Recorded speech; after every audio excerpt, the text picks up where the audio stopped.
ஆண்டவராய் இயேசு கிறிஸ்துவின் கிருபையுள்ள நாமத்திலே உங்கள் யாவருக்கும் அன்பின் நல்வாழ்த்துக்கள் கூறி இன்றைய தியானத்திற்கு தயவோடு அழைக்கிறோம். இன்றைய தியான பகுதி சங்கீதம் 23 சங்கீதம். தியான வசனம் நீதிமொழிகள் 18 அதிகாரம் 10 நீதிமொழிகள் 18:10. கர்த்தரின் நாமம் பலத்த துருகம், நீதிமான் அதற்குள் ஓடி சுகமாயிருப்பான். கர்த்தரின் நாமம் பலத்த துருகம், நீதிமான் அதற்குள் ஓடி சுகமாயிருப்பான். ஒரு பெரிய வீட்டின் முன்பாக இருந்த முற்றத்தின் தோட்டத்திலே ஒரு பூச்செடியின் மீது அமர்ந்திருந்த வண்ணத்து பூச்சி ஒன்று ஒரு காகத்தின் கண்களிலே பட்டது. அதனை தனக்கு எப்படியாயிலும் இரையாக்கி கொள்ளும்படி அந்த காகமானது ஆவலோடு அதனை நெருங்கி வந்தது. ஆனால் வண்ணத்து பூச்சியோ அந்த பூச்செடிக்கு மேலாக சற்று மேலே இருந்த அந்த வீட்டின் ஒரு அறையினுடைய கண்ணாடி ஜன்னலின் இருந்த ஒரு சிறு இடைவெளியை பயன்படுத்தி உள்ளே வேகமாக பறந்து சென்று வீட்டிற்குள் சென்று விட்டது. அந்த ஜன்னலின் உட்புறத்திற்கு சென்று விட்டது. ஆனாலும் அது மிகுந்த பயத்தோடும் பதட்டத்தோடும் காணப்பட்டது. ஏனென்றால் அதை துரத்தி கொண்டு வந்த காகம் ஜன்னலின் கண்ணாடி பகுதிக்கு வெளியே இருந்து கொண்டு அதை எப்படியாயினும் பிடித்துவிட வேண்டும் என்று பிரயாசப்பட்டு காத்து கொண்டிருந்தது. அது தனக்கும் அந்த வண்ணத்து பூச்சிக்கும் இடையில் கண்ணாடி இருப்பதை அறியாது எப்படியாயிலும் எந்த நிமிடத்திலாயினும் அந்த வண்ணத்து பூச்சியை பிடித்து விடலாம் என்ற எதிர்பார்ப்போடு வெளிப்புறத்திலிருந்து தன்னுடைய அலகினால் ஜன்னலின் கண்ணாடியை கொத்தி கொண்டிருந்தது. வினோதமான ஒரு சத்தத்தை எழுப்பிக் கொண்டிருந்தது. தொடர்ச்சியாக தன்னை நோக்கி வந்து கொண்டிருந்த அந்த சத்தத்தை கேட்ட அந்த சிறு வண்ணத்து பூச்சியானது தனக்கும் அந்த காகத்திற்கும் இடையில் தனக்கு பாதுகாப்பாக அந்த ஜன்னலின் கண்ணாடி பகுதி இருப்பதை அறியாததாக மிகுந்த பயமுள்ளதாகவே இருந்தது. இந்த போராட்டத்தின் நேரம் முழுவதும் வண்ணத்து பூச்சிக்கும் காகத்திற்கும் இடையில் கண்ணாடி இருந்ததால் அந்த வண்ணத்து பூச்சி மிகவும் பாதுகாப்பான ஒரு இடத்திலே இருந்தது. ஆனாலும் அதை அந்த வண்ணத்து பூச்சி அறியவில்லை. அருமையான தேவனுடைய பிள்ளைகளே, ஆண்டவராகிய இயேசு கிறிஸ்துவில் நிலைத்திருக்கும் ஒரு தேவ பிள்ளையை பொறுத்தமட்டில் அவன் எப்பொழுதும் பாதுகாப்பான ஒரு இடத்திலே இருக்கிறான். தேவ சமூகமானது ஒரு தேவ பிள்ளைக்கும் அவனை நெருங்கி வருகின்ற ஆபத்துக்களுக்கும் இடையே ஒரு பெரிய மதில் போல் அவனை சூழ்ந்து நிற்கிறது. தேவ சமூகத்தில் ஜீவித்தல் என்பது தேவனோடு நெருங்கி ஐக்கியம் கொள்ளுதலாகும். நீங்களும் நானும் தேவனுடைய சமூகத்தில் எப்போது நம்மை காத்து கொண்டால் தேவ சமூகம் மதிலை போல நம்மை சுற்றிலும் இருந்து நம்மை பாதுகாக்கும். பாதுகாப்பு என்பது ஆபத்து இல்லாதிருப்பதில் அல்ல, தேவன் நம்மோடு கூட இருப்பதிலேயே தங்கியிருக்கிறது. சிங்கங்களின் கெபிக்குள் போடப்பட்டிருந்த தானியேல் மிகப்பெரிய ஆபத்தின் மத்தியில் இருந்தான். ஆனால் அவனோடு இருந்த தேவ சமூகத்தில் தான் அவனுடைய பாதுகாப்பு தங்கியிருந்தது. எனவே தான் நீதிமொழிகள் 18:10 சொல்லுகிறது, கர்த்தரின் நாமம் பலத்த துருகம், நீதிமான் அதற்குள் ஓடி சுகமாயிருப்பான். நீ தேவனுடைய சமூகத்தில் ஜீவிக்கிற ஒரு பிள்ளையாக இருப்பாய் என்றால் மிகவும் ஆபத்தான சூழ்நிலைகளிலும் உன்னால் மிகவும் தைரியத்தோடும் பாதுகாப்போடும் இருக்க முடியும். யோவான் அப்போஸ்தலன் தன்னுடைய 1வது நிருபத்திலே சொல்லுகிறார் 4:4, உலகத்தில் இருக்கிறவனிலும் உங்களில் இருக்கிறவர் பெரியவர் என்பதாக கூறுகிறார். ஆம், ஆதாம் தேவ சமூகத்தை, தேவனோடுள்ள ஐக்கியத்தை இழந்து போன போது பயமுள்ளவனானான். நீ தேவனை விட்டு விலகிச் செல்லும்போது பயம் உன்னை ஆட்கொள்ளும். நான் பொல்லாப்புக்கு பயப்படேன், ஏனெனில் தேவரீர் என்னோடே கூட இருக்கிறீர் என்பது சங்கீதக்காரனுடைய அனுபவமாக இருக்கிறது. தேவன் நமக்கு அடைக்கலமும் பலனும் ஆபத்து காலத்தில் அனுகூலமான துணையுமானவர், ஆகையால் நாம் பயப்படுவோம் என்பதாக சங்கீதம் 46 நாம் வாசிக்கிறோம். அருமையான கர்த்தருடைய பிள்ளைகளே, தேவனுடைய சமூகத்திலே 3 விதமான அம்சங்கள் உள்ளன. 1, உணரக்கூடாத தேவ சமூகம். 2, உணரக்கூடிய தேவ சமூகம். 3வது, பிரத்யட்சமான மிக நெருங்கிய தேவ சமூகம் என்பது. முதலாவதாக நாம் பார்ப்போம் என்றால், தேவன் சர்வ வியாபியாக இருக்கிறார். பூமி அனைத்தும் தேவனுடைய மகிமையால் நிறைந்திருக்கிறது என்று சேராபீன்கள் கூறுகின்றார்கள். ஆனாலும் ஏசாயாவினாலே அந்த தேவனுடைய மகிமையை, அதாவது தேவ சமூகத்தை காணக்கூடாதிருந்தது என்பதாக ஏசாயா 6 அதிகாரம் 3 மற்றும் 5 குறிப்பிடுகிறது. நாம் உணர்ந்தாலும் உணராவிட்டாலும் தேவன் எங்கும் இருக்கிறார். இது உணரக்கூடாத தேவ சமூகமாகும்.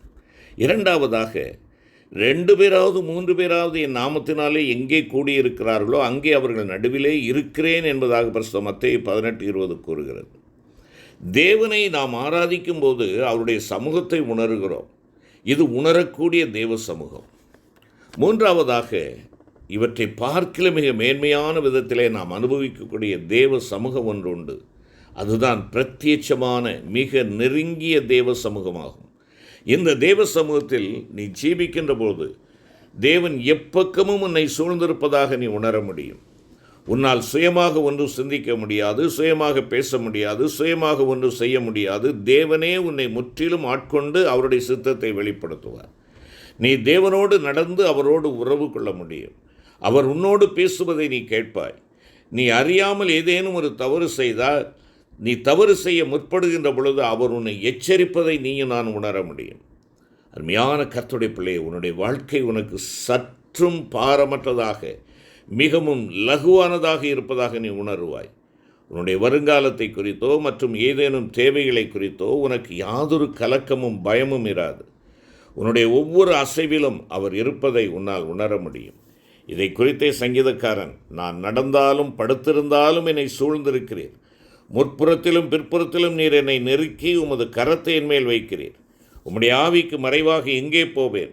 உம்முடைய சமூகத்தை விட்டு எங்கே ஓடுவேன்? நான் வானத்திற்கு ஏறினாலும் நீர் அங்கே இருக்கிறீர். நான் பாதாளத்தில் படுக்கை போட்டாலும் நீர் அங்கேயும் இருக்கிறீர். நான் விடியற்காலத்து சட்டைகளை எடுத்து சமுத்திரத்தின் கடையாந்தரங்களிலே போய் தங்கினாலும் அங்கேயும் உமது கை என்னை நடத்தும், உமது வலதுகரம் என்னை பிடிக்கும் என்பதாக சங்கீதம் 139 3 முதல் 10 வசனங்களிலே நாம் பார்க்கிறோம். அருமையான தேவ பிள்ளையே, தேவன் உன்னோடும் நீ தேவனோடு மிகவும் நெருங்கி இருக்கிற இந்த மேன்மை வாய்ந்த தேவ சமூகத்தை எப்பொழுதும் முன்னிலே காத்து கொள்ளும்படி நீ தேவனுக்கு பிரியமில்லாத காரியங்களை உன்னை விட்டு அகற்றிவிட வேண்டும். அவருக்கு பிரியமானவை யாவை என்று ஆராய்ந்து சோதித்து பார்த்து அவைகளே செய்ய வேண்டும். என்னை அனுப்பினவர் என்னுடனே கூட இருக்கிறார். பிதாவுக்கு பிரியமானவைகளை நான் எப்பொழுதும் செய்கிறபடியால் அவர் என்னை தனியே இருக்க விடவில்லை என்பதாக ஆண்டவராய் இயேசு கிறிஸ்து யோவான் 8:29 கூறுகிறார். அவர் இந்த பூமியில் இருந்த நாட்களில் பிதாவாகிய தேவனுக்கு பிரியமானவைகளையே எப்பொழுதும் செய்தபடியால் பரமபிதாவின் மிக நெருங்கிய சமூகம் எப்போதும் அவரோடு கூட இருந்தது. அவர் ஒருபோதும் அதை இழந்து போகவில்லை. அருமையான கர்த்தருடைய பிள்ளை, அன்பு சகோதரா சகோதரி, உன்னுடைய மாம்சத்தை பிரியப்படுத்தும்படி செய்யப்படும் ஒவ்வொரு செயலும் தேவனுக்கு பிரியமில்லாததாகவே இருக்கிறது. மாம்சத்துக்குட்பட்டவர்கள் தேவனுக்கு பிரியமாயிருக்க மாட்டார்கள் என்பதாக பவுல் அப்போஸ்தலன் ரோமர் 8:8 கூறுகிறார். மாம்ச சிந்தைக்கு உன்னுடைய ஜீவியத்திலே நீ இடம் கொடுப்பாய் என்றால் அது உன்னை தேவ சமூகத்தை விட்டு வெளியே கொண்டு போய்விடும். உனக்கு பாதுகாப்பு இல்லாமல் போய்விடும். ஏவாள் தேவனால் விலக்கப்பட்டிருந்த விருட்சத்தின் கனியை சுவைத்து பார்ப்பதின் மூலம் தன்னுடைய மாம்சத்தை பிரியப்படுத்த விரும்பினாள். தேவனுக்கு விரோதமான ஒரு சிறு ஆசையை நிறைவேற்றும்படி அவள் தன்னில் இடம் கொடுத்தாள். ஆதாமும் அவளுடைய சொல்லுக்கு இணங்கினார். அதன் பலனாக அவர்கள் இருவரும் தேவனுடைய சமூகத்தை இழந்து போனார்கள். ஏதேன் தோட்டத்தை விட்டு வெளியே துரத்தப்பட்டார்கள். இது நமக்கு ஒரு எச்சரிப்பாக இருக்கட்டும். நாம் பரிசுத்த ஆவியினால் நிரப்பப்பட்டவனாக ஆவியின்படி நடக்கின்ற பொழுது நாம் தேவனை பிரியப்படுத்த பரிசுத்த ஆவியானவர் நமக்கு உதவி செய்வார். ஆகவே நம்முடைய ஜீவியத்தின் எல்லா அம்சங்களிலும், நம்முடைய ஜீவியத்தின் முடிவு பரியந்தமும் நாம் தேவனை பிரியப்படுத்தி அவருடைய இனிமையான சமூகத்தை நம்மில் காத்துக்கொள்வோம் என்றால் அது ஒரு பெரிய மதில் போல இருந்து முடிவு வரை நம்மை பாதுகாக்கும் என்பது அதிக நிச்சயம். அருமையான கர்த்தருடைய பிள்ளைகளை, நாம் எதிர்பாராத சமயங்களில் எதிர்பாராத கோணங்களிலிருந்து நம்மை தாக்கும்படியாக சத்துரு நமக்கு விரோதமாக பல சதித்திட்டங்களை வகுக்கக்கூடும். ஆனாலும் நீங்களும் நானும் தேவ சமூகத்தில் ஜீவிக்கும் ஒரு நபராக இருப்போம் என்றால் தேவனுடைய சமூகம் நம்மை சுற்றிலும் பலத்த பாதுகாப்பு அரணாயிருந்து நம்மை பாதுகாத்து கொள்ளும். அதோடு நம்முடைய பாதுகாப்புக்கு தேவன் பல ஏதுக்களையும் நமக்கு வைத்திருக்கிறார். ஆண்டவராய் இயேசு கிறிஸ்துவின் இரத்தம் நமக்கு பலத்த பாதுகாப்பரணாயிருக்கிறது. அவருடைய கிருபை பலத்த பாதுகாப்பரணாயிருக்கிறது. அவருடைய கரத்தின் நிழல் நமக்கு மறைவிடமாக பாதுகாப்பரணாக இருக்கிறது. உன்னதமானவரின் மறைவு, அதாவது உனக்கும் எனக்கும் நாம் தேவ சித்தத்தின் மத்தியில் இருப்பது உனக்கு நல்லதொரு பாதுகாப்பரணாக இருக்கிறது. அவர்தாமே உன்னை சுற்றிலும் அக்கினி மதிலாயிருந்து உன்னை பாதுகாக்கிறவராயிருக்கிறார். நம்மை சூழ பாளையம் இறங்கி நம்மை பாதுகாக்கும்படி அவருடைய தூதர்கள் நியமிக்கப்பட்டிருக்கிறார்கள். அவர் நம்மை தம்முடைய சமூகத்தின் மறைவிலே மறைத்து தம்முடைய கூடாரத்திலே பரிசுத்தவான்களின் ஐக்கியத்திலே ஒளித்து வைத்து காப்பாற்றுகிறார். அன்பு தேவ பிள்ளையே, கடந்த நாட்களில் நம்முடைய கஷ்ட நேரங்களில், ஆபத்தான சூழ்நிலைகளில் நாம் தேவனையும் அவரோடுள்ள நெருங்கிய ஐக்கியத்தையும் விட்டுவிட்டதினால் பாதுகாப்பற்ற நிலவரத்தில் கலங்கி தவித்த சந்தர்ப்பங்கள் எத்தனை உண்டு. இப்பொழுது இன்றே மெய் மனஸ்தாபத்தோடு நாம் அவருடைய கரத்திலே நம்மை ஒப்பு கொடுத்து அவரில் நாம் தஞ்சம் புகுந்து கொள்வோம். அப்பொழுது அவரில் நீயும் நானும் நிலைத்திருக்க முடியும். அவருக்குள் மாத்திரமே நமக்கு பலத்த பாதுகாப்பு உண்டு. தாவீது தேவனையே தனக்கு அரணாக கொண்டிருந்தான். சங்கீதம் 43:2, 31 சங்கீதம் 2 மற்றும் 4 வசனங்களிலே பார்க்கிறோம். ஆகையினாலே தாவீது கூறுகிறான், நீர் எனக்கு அடைக்கலமும் சத்துருவுக்கெதிரே பலத்த துருகமாயிருந்தீர் என்பதாக.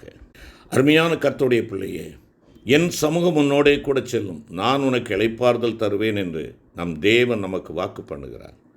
நம்மோடுள்ள தேவ சமூகமே நம் சத்துருக்களுக்கு விரோதமாக யுத்தம் செய்து நமக்கு இளைப்பாறுதலை தரும்.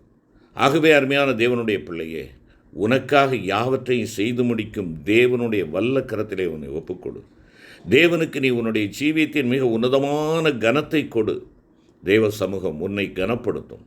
எங்கள் அன்பின் தகப்பனே, உம்முடைய சமூகம் எங்களுக்கு முன் செல்லுகின்ற அந்த நிச்சயத்தோடு கூட நாங்கள் முழுமையுமாய் உம்மை சார்ந்து உம்முடைய அடிச்சுவட்டை பின்தொடர எங்களுக்கு கிருபை தாரும். அப்பா, உம்முடைய சமூகம் எங்களோடு கூட செல்லாமற் போனால் எங்களுடைய வாழ்க்கை பயணத்தில் அடுத்த அடி எடுத்து வைக்க எங்களுக்கு நீர் அனுமதி கொடுக்காதிரும் என்று தாழ்மையோடு உம்முடைய பாதத்திலே அர்ப்பணிக்கிறோம். உம்முடைய சித்தம் ஒன்றே எங்களுடைய வாழ்க்கையில் நிறைவேறட்டும். மீட்பர் இயேசு கிறிஸ்து மூலம் வேண்டிக் கொள்கிறோம் நல்ல பிதாவே, ஆமென்.